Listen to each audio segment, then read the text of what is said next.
నమస్తే BTV7 news కు స్వాగతం. నేను మీ సోని. వార్తల వివరాల్లోకి వెళ్తే బెంగళూరు నుండి గన్నవరం విమానాశ్రయానికి చేరుకున్న మాజీ సీఎం వైఎస్ జగన్మోహన్ రెడ్డి దంపతులు ఘన స్వాగతం పలికిన మాజీ మంత్రులు, ఎమ్మెల్యేలు, ఎమ్మెల్సీలు.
విశాఖ జిల్లా కలెక్టర్గా నియమితులైన ఎంఎన్ హరేంద్ర ప్రసాద్ దంపతులు శ్రీ వరహాలక్ష్మి నరసింహస్వామిని దర్శించుకున్నారు. ఆలయ అధికారులు ఘన స్వాగతం పలికారు.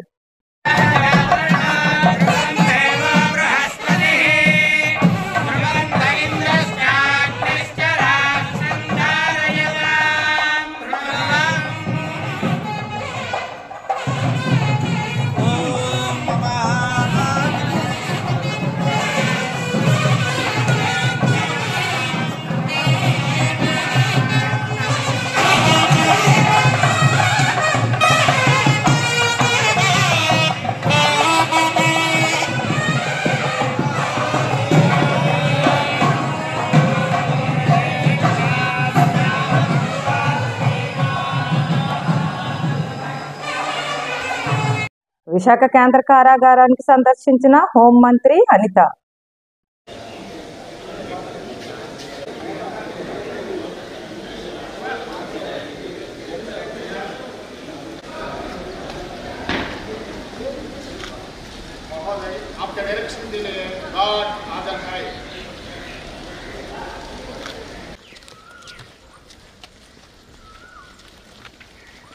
CSF funds లో డొనేట్ చేశారు.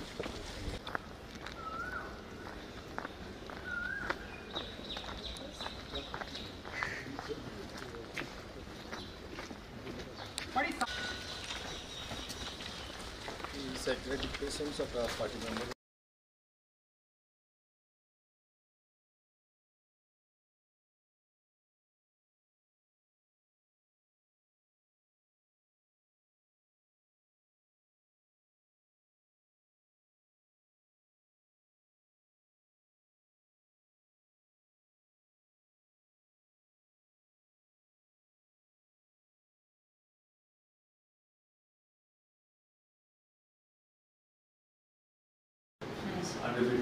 Latest technology madam. సేవ్ అవుతుంది. ఎందుకంటే ఇంతకుముందు ఏంటంటే మన వైద్యం టెస్టుల కోసం హాస్పిటల్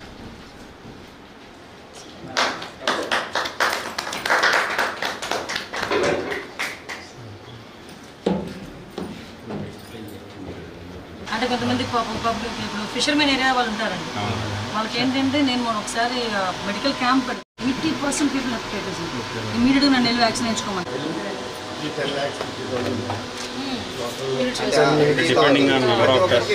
20 మెంబర్స్ చేసుకోవచ్చు. ప్రతి ఒక్కరికి లాగిన్ అవ్వాలి మేడం. లాగిన్ ద్వారా టికెట్స్ మొత్తం సేవ్ అవుతుంది. టెలి డాక్టర్స్ కూడా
పెందుర్తిలో ప్రజలతో ముఖాముఖి కార్యక్రమంలో పాల్గొన్న నగర పోలీస్ కమిషనర్ బాద్షా.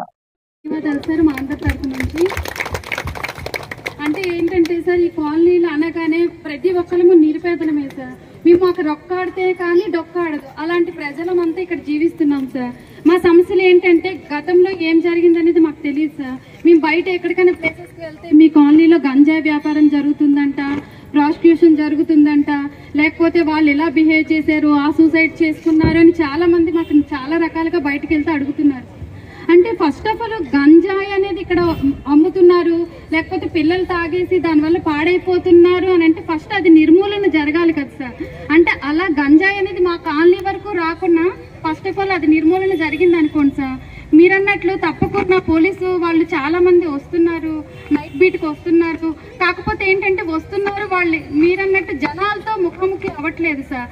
వాళ్ళు వచ్చి ఇక్కడ ఇలా పలానా సమస్య ఉందంటే మీరు కూడా మాతో మమేకము అవ్వండి అంటే తప్పకుండా ప్రతి ఒక్కరూ పోలీస్ డిపార్ట్మెంట్ వాళ్ళకి ప్రతి ఒక్కరూ కూడా మేము సహకరిస్తాం సార్. ఎందుకంటే ఇక్కడ పిల్లల నుంచి పెద్దల వరకు అందరూ చాలా టాలెంటెడ్ పర్సన్సే ఉన్నారు సార్. ఈ గాంజా ఈ మద్యం మత్తులో పడిపోయి పిల్లల బంగారు భవిష్యత్తు చాలా చాలా పాడైపోతుంది సార్. కొంచెం మా పిల్లల భవిష్యత్తు బాగుండాలి అనుకుంటే నిన్నటి వరకు ఏం జరిగింది అనేది కాదు సార్. ఇక నుంచి మీరు మాకు ఎటువంటి సహకారం ఇస్తారనేది ఈరోజు మీరు మాకు మాట ఇవ్వాలి సార్ తప్పకుండా. ఎందుకంటే మేము బయటికి వెళ్తుంటే మీ కాలనీలో అలా జరుగుతుంది ఇలా జరుగుతుంది అనేది నిన్నటి వరకు సార్. ఈ రోజు ఇంత పోలీసు డిపార్ట్మెంట్ మా వరకు వచ్చి మా సమస్య తెలుసుకున్నారు అంటే మమ్మల్ని చూస్ చేసుకొని మా దగ్గరికి వచ్చారంటే డెఫినెట్గా మేమందరం కూడా మీకు సహకరిస్తాం సార్. ఎందుకంటే చాలా మంది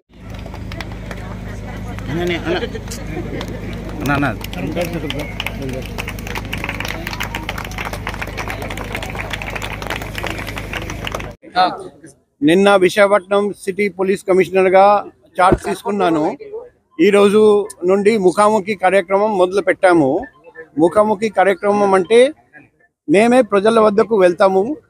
మారుమూల ప్రాంతము, ఇక్కడ పోలీస్ ప్రెజెన్స్ తక్కువ, ఇక్కడ నేరాల గురించి చాలా కంప్లైంట్స్ వస్తుంటాయి. అటువంటి సైట్స్ అటువంటి లొకేషన్స్ గుర్తించి అక్కడ రెగ్యులర్గా ఇలాంటి ప్రోగ్రామ్స్ పెడతాము. మా ఫోన్ నంబర్ ప్రజలందరికీ తెలియజేశాము. ఆ ఫోన్ నంబర్ కూడా మరొకసారి.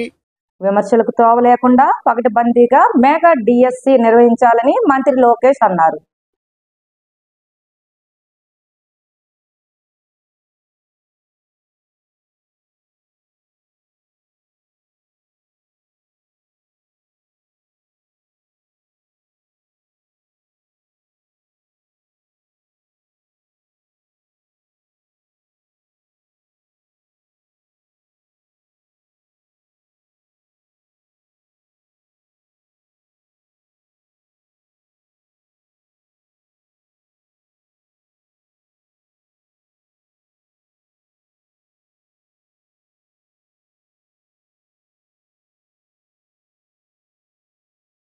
తెలంగాణలో తెలుగు రాష్ట్రాల ముఖ్యమంత్రుల భేటీ నేపథ్యంలో ప్రజా భవనంలో ఏర్పాటు పరిశీలించిన డిప్యూటీ సీఎం బట్టి విక్రమార్క మల్లు, చీఫ్ సెక్రటరీ శాంతికుమారి.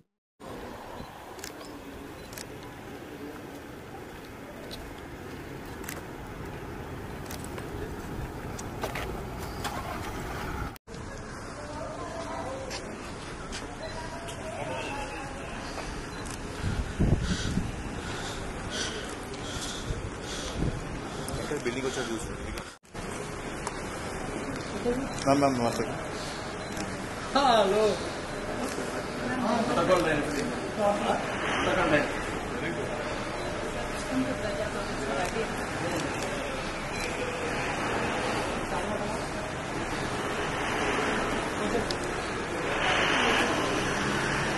చిరంజీవిని పొగడ్తలతో ముంచెత్తిన తెలంగాణ రాష్ట్ర సీఎం రేవంత్ రెడ్డి. మెగాస్టార్ చిరంజీవి గారు డ్రగ్స్ నియంత్రణలో తన వంతుగా ముందుకొచ్చి వారొక వీడియోని అద్భుతంగా తయారు చేసి మా డిపార్ట్మెంట్కి ఇచ్చింది. చిరంజీవి గారు లాంటి వాళ్ళు ముందుకొచ్చి తెలంగాణ ఈ దేశంలో ఉన్న యువత డ్రగ్స్ మహమ్మారిన పడితే జరగబోయే నష్టాన్ని వారే ముందుకొచ్చి ఒక అవేర్నెస్ ప్రోగ్రాంలో వారు భాగస్వాములు అయినందుకు, ఆ విజువల్స్ మా కోసం ఇచ్చినందుకు చిరంజీవి గారిని మనస్ఫూర్తిగా నేను అభినందిస్తున్నా. సినిమా ఇండస్ట్రీలో ఉండే ప్రముఖులకు కూడా నా సూచన, మీ కొత్త సినిమాలు రిలీజ్ అయినప్పుడు టికెట్ ధరలు పెంచుకోవడానికి జీవోల కోసం ప్రభుత్వాల దగ్గరకు వస్తున్నారు, కానీ సామాజిక సమస్య అయిన సైబర్ క్రైమ్, డ్రగ్స్ నియంత్రణలో మీరు మీ సామాజిక బాధ్యతను నెరవేర్చడం లేదు అని మా ప్రభుత్వం భావిస్తుంది. నేను మా అధికారులకు సూచన చేస్తున్నా, రేపు ఎవరైనా కొత్త సినిమా రిలీజ్ అవుతుంది, సినిమా ధరలు పెంచాలి అని ప్రభుత్వం దగ్గరికి అప్లికేషన్ వస్తే వాళ్ళు డ్రగ్స్ నియంత్రణ, సైబర్ క్రైమ్ నియంత్రణలో ఒక అద్భుతమైన వీడియో ఫుటేజ్ను ఆ సినిమాలో ఏ స్టార్స్ ఉన్నారో అదే స్టార్స్తో వాళ్ళు ఒక ప్రోగ్రాం మనకు చేసి ఇవ్వాలి. అది ప్రీ కండిషన్. నేను స్పష్టంగా మా అధికారులకు ఆదేశిస్తున్నాను, ఎంత పెద్దవాళ్ళు ఎవరొచ్చి మనల్ని రిక్వెస్ట్ చేసినా వాళ్ళు సైబర్ క్రైమ్కు సంబంధించి, డ్రగ్స్ నియంత్రణకు సంబంధించి ఆ సినిమాలో నటించిన తారాగణం, ఆ సినిమా ప్రొడ్యూసర్స్ 1.5-2 minutes నిడివిగల ఈ సమాజాన్ని పట్టి పీడిస్తున్న వీటికి వ్యతిరేకంగా వాళ్ళు మనకు వీడియో విజువల్స్ తీసుకొచ్చి ఇస్తేనే వాళ్ళకి ఏమైనా వెసులుబాటు సౌలభ్యాలు ఇవ్వాలి. ఎందుకంటే సమాజం నుంచి ఎంతో వాళ్ళు తీసుకుంటున్నారు. జయనగరం జిల్లా కలెక్టర్ కార్యాలయంలో వ్యవసాయ శాఖ ఆధ్వర్యంలో ప్రకృతి వ్యవసాయ ఉత్పత్తుల ప్రదర్శన ప్రారంభించిన జాయింట్ కలెక్టర్ కార్తీక్.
సిపిఐ రాష్ట్ర కార్యదర్శి కామ్రేడ్ కె రామకృష్ణ మీడియా సమావేశంలో పాల్గొన్నారు.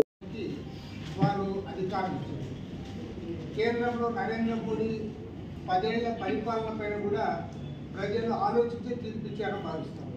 ఎందుకంటే దాదాపు బీజేపీకి 60 స్థానాలు తగ్గిపోయినాయి.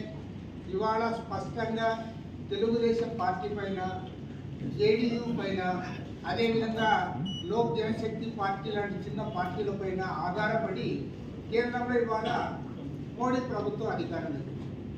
మీరు గతంలో మన మీడియాలో చూస్తే మోడీని అమిత్ షాని చూపించారు, కానీ వాళ్ళు మార్చేశారు. మోడీ పక్క సీట్లో చంద్రబాబు నాయుడు, ఆ తర్వాత సీట్లో నితీష్ కుమార్. ఎందుకంటే వారిపైన ఆధారపడిన ప్రభుత్వం కాబట్టి ఇవాళ ఎన్డీఏ గవర్నమెంట్గా వచ్చింది. గతంలో బీజేపీ గవర్నమెంట్ అది, కానీ ఇవాళ బీజేపీ గవర్నమెంట్ కాదు, అది ఖచ్చితంగా ఎన్డీఏ ప్రభుత్వం. ఆ ఎన్డీఏ ప్రభుత్వంలో కూడా అక్కడ జేడీయూ పైన, ఇక్కడ తెలుగుదేశం పార్టీ పైన ఆధారపడి ఈ ప్రభుత్వం నడిచే పరిస్థితి వచ్చింది. అది కూడా కొద్దిగా స్పీడ్ బ్రేకర్స్ వచ్చినాయి. దీన్ని సద్వినియోగం చేసుకోవాలని కోరుతాం. ఎందుకంటే ఇవాళ Nitish Kumar party, JDU party వాళ్ళ వల్ల జాతీయ సమావేశాలు జరిగినాయి. ఈ వార్తలు ఇంతటితో సమాప్తం. రేపు మళ్ళీ ఇదే సమయానికి మరిన్ని వార్తలతో కలుసుకుందాం.